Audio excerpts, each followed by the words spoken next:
Agora, se ao entrar na sala de aula uma colega não me comenta, professor, tu não vai falar da dilatação dos líquidos, eu já ia direto para a calorimetria. Ia esquecer de um ponto importante de dilatometria. Até agora eu te contei dilatação linear, superficial volumétrica, mostrei a relação entre beta e gama, mas falta uma coisa muito importante que a apostila chama de dilatação dos líquidos e eu discordo. Não é correto chamar de dilatação dos líquidos. Não é correto porque isso que eu vou te mostrar também acontece com sólidos. Não tem problema algum, certo? Eu acho mais honesto chamar de dilatação aparente. Assim o aluno não fica acreditando que é só para líquido, que é uma mentira. Pode ser para sólidos. Olha que legal que eu tenho para te mostrar. Se tu pega um recipiente, enche ele com algum tipo de líquido, até a boca, e esquenta um conjunto, tu vai perceber que após o aquecimento, vai haver um extravasamento, um transbordamento de parte do líquido. O leigo, quando olha isso, o cara que não é estudado em física, se eu falo para ele, ó amigo, caiu 3 litros ali para fora, o cara vai jurar que o líquido cresceu 3 litros, que o líquido dilatou-se 3 litros. Nós que somos iniciados na física sabemos que é mentira. Por quê? Porque o recipiente dilata também e fica mais volumoso, cabe mais líquido ali dentro. Então eu sei que após o aquecimento o líquido dilatou mais que 3 litros. Por isso que chama dilatação aparente, porque aparenta ter ocorrido uma dilatação só de 3 litros, mas é mentira. Para deixar claro isso, eu vou te contar qual era o volume inicial do recipiente. O volume inicial do recipiente, vamos supor que eram 100 litros. Logo, o volume inicial de líquido também era 100 litros, já que eu afirmei que estava completamente cheio. Se após o aquecimento o volume do recipiente passou para 105 litros, eu pergunto a vocês qual foi o volume final de líquido?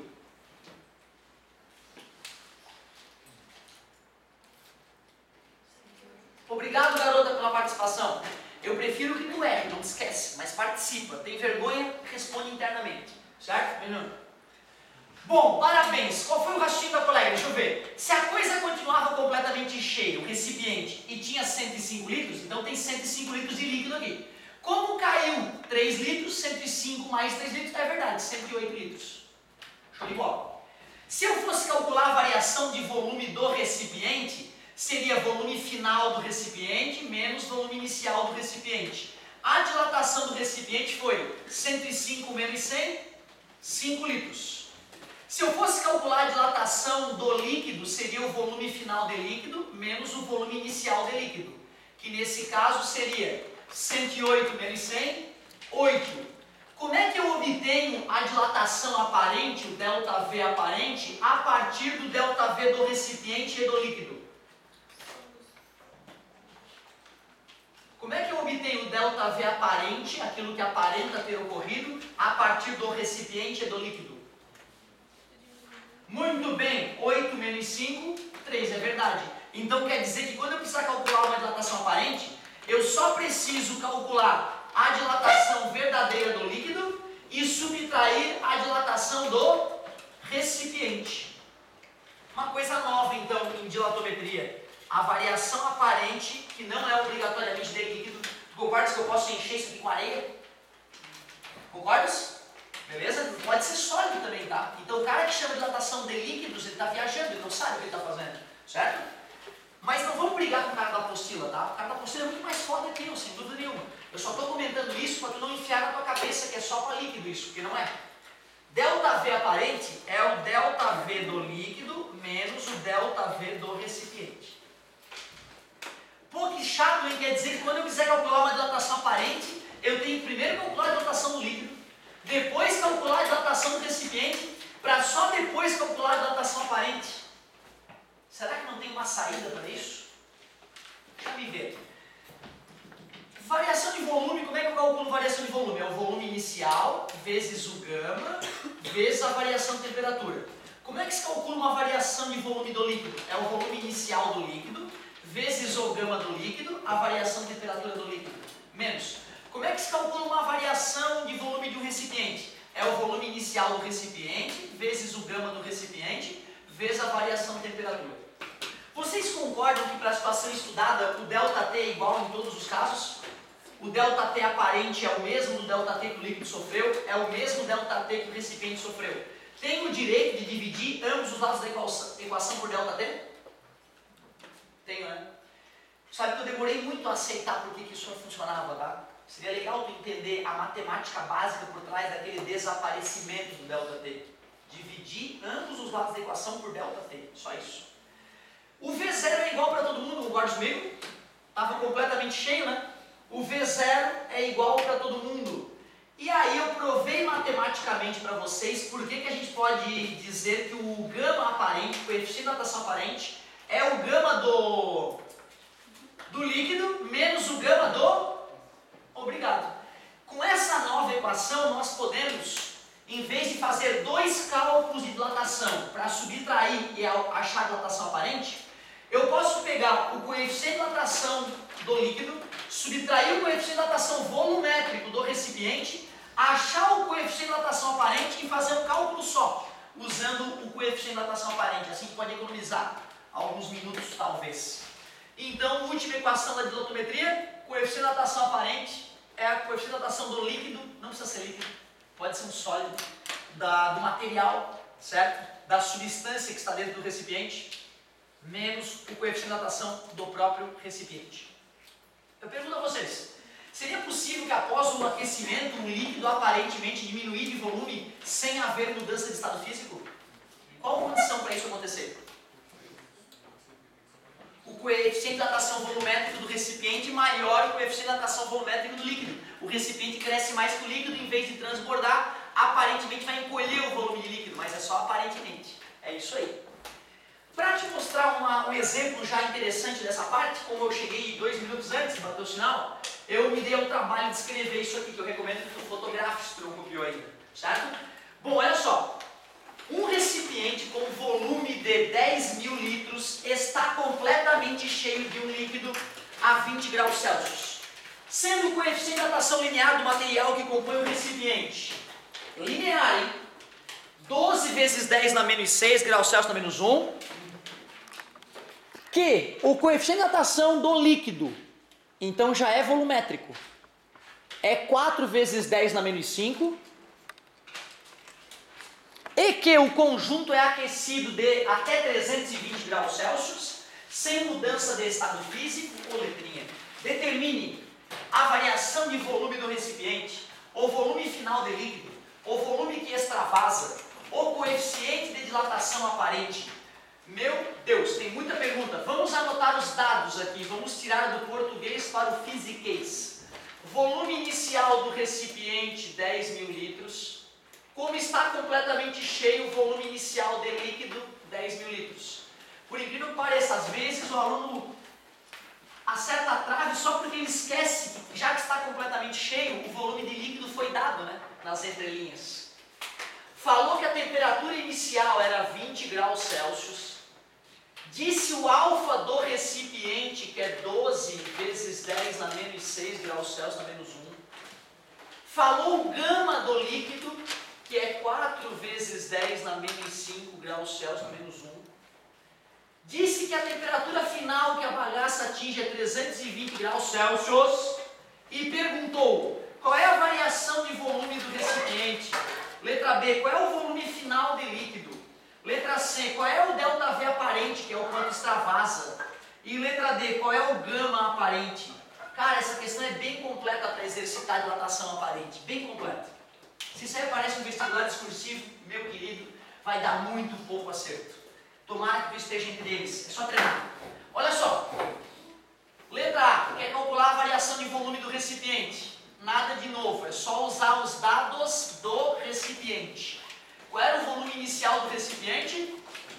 10.000 litros. Não exagerou, professor? Claro que não, cara. Qualquer indústriazinha de fundo de quintal vai ter isso aí. 10.000 litros. Gama do recipiente. Opa! Eu não tenho gama do recipiente, vou ter que multiplicar por 3. 3 vezes 12, 36 vezes 10 na menos 6 graus Celsius na menos 1. 36 vezes 10 na menos 6. Opa, eu ainda não tenho a variação de temperatura. Final menos inicial. 320 menos 20 na matemática profunda. Ô, professor, isso aí eu não preciso fazer não, né? Se for discursiva, faça. Se for discursiva, faça. Certo? Circula assim, bonitinha a resposta. Por mais idiota que seja.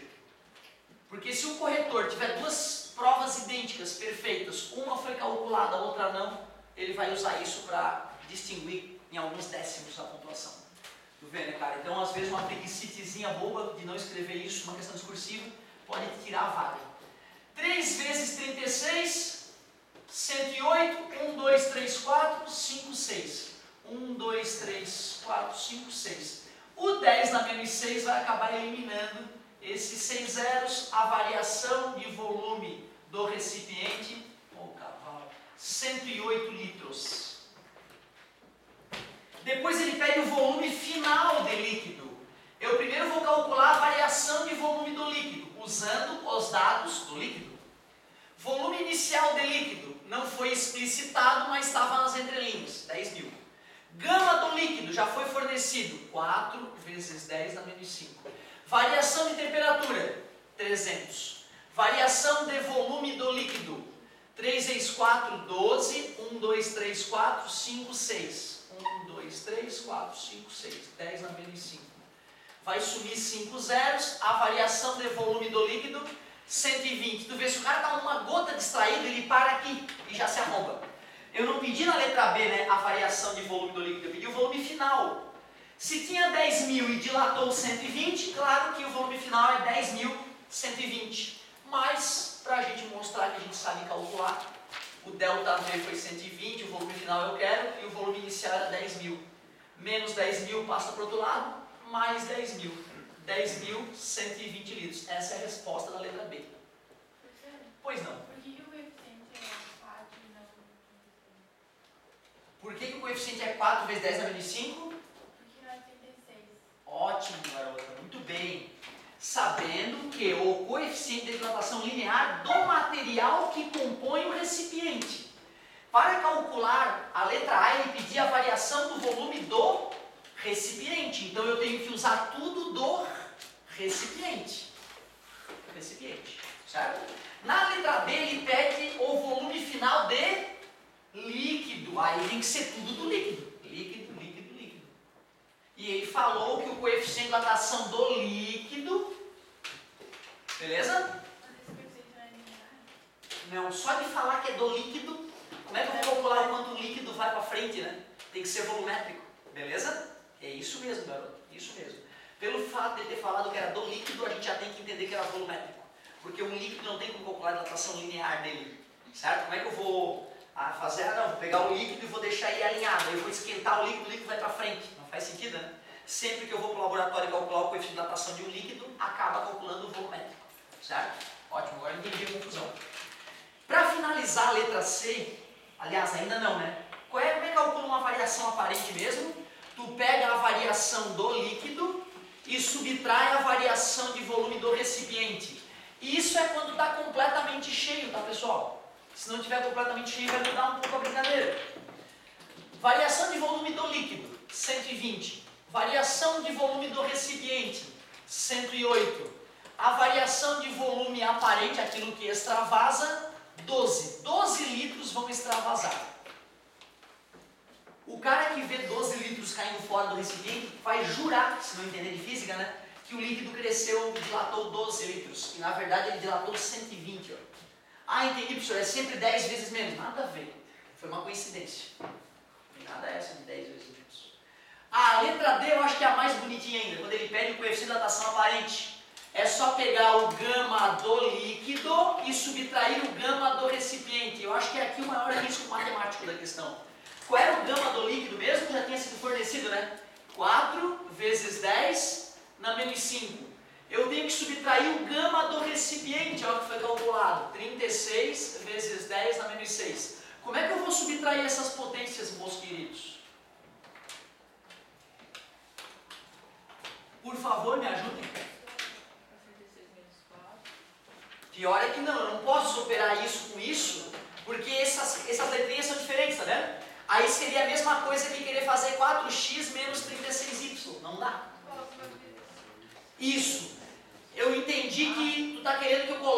aqui na mesma potência, né?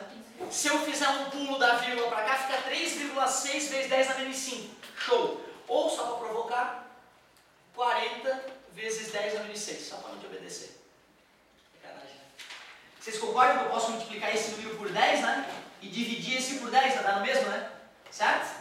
Agora sim vai ficar 40x menos 36x. Então o segredo ali é igualar as potências de 10 antes de subtrair. Vai dar 4 vezes 10 na menos 6. Se nós tivéssemos feito pelo outro caminho, daria 0,4 vezes 10 na menos 5, que é absolutamente a mesma coisa. Só para te mostrar que daria para ter feito o cálculo do extravasamento pelo coeficiente de dilatação aparente, só para acrescentar algo. A questão foi destruída já, matamos, tiramos 10 na questão. Mas vamos lá, vamos fazer a letra C de uma outra forma. Ou eu faria ΔV aparente é V0, gama aparente vezes ΔT. O ΔV aparente é igual. Qual é o volume inicial mesmo? 10.000. Qual é o gama aparente? 4 vezes 10 na menos 6. E a variação de temperatura? 300. 1, 2, 3, 4, 5, 6 zeros, cortou 10 na menos 6. E na matemática profunda, 3 vezes 4, 12 litros, confirmando as nossas equações. Outros exemplos, bem completinho. Chuva, tu não fez o exemplo da apostila. Pô, nós temos meia dúzia de exercícios, cara. Não posso fazer um da apostila. Agora, eu considero encerrado o assunto de dilatometria e espero que semana que vem vocês me tragam alguma coisa de dúvida de dilatometria. Professor, mas eu já fiz todas e não teve nenhuma que me interessou. Baixa o teu vestibular, aliás, tu já até baixou, óbvio, né? Tu já baixou os últimos 5 anos dos teus vestibulares, procura uma dilatometria e arrisca. Não conseguiu, traz para a sala de aula. Se eu sentir que é uma questão viável para a gente fazer na sala de aula, que não vai destruir a aula toda, eu vou fazer. E se eu achar que é uma questão muito pesada para a sala de aula, eu vou fazer para ti de qualquer maneira, no intervalo, se for necessário. Muito obrigado pela paciência e pela atenção. Vamos mudar para a calorimetria agora. Bem bonitinha a matéria que segue. E vamos começar no laboratório.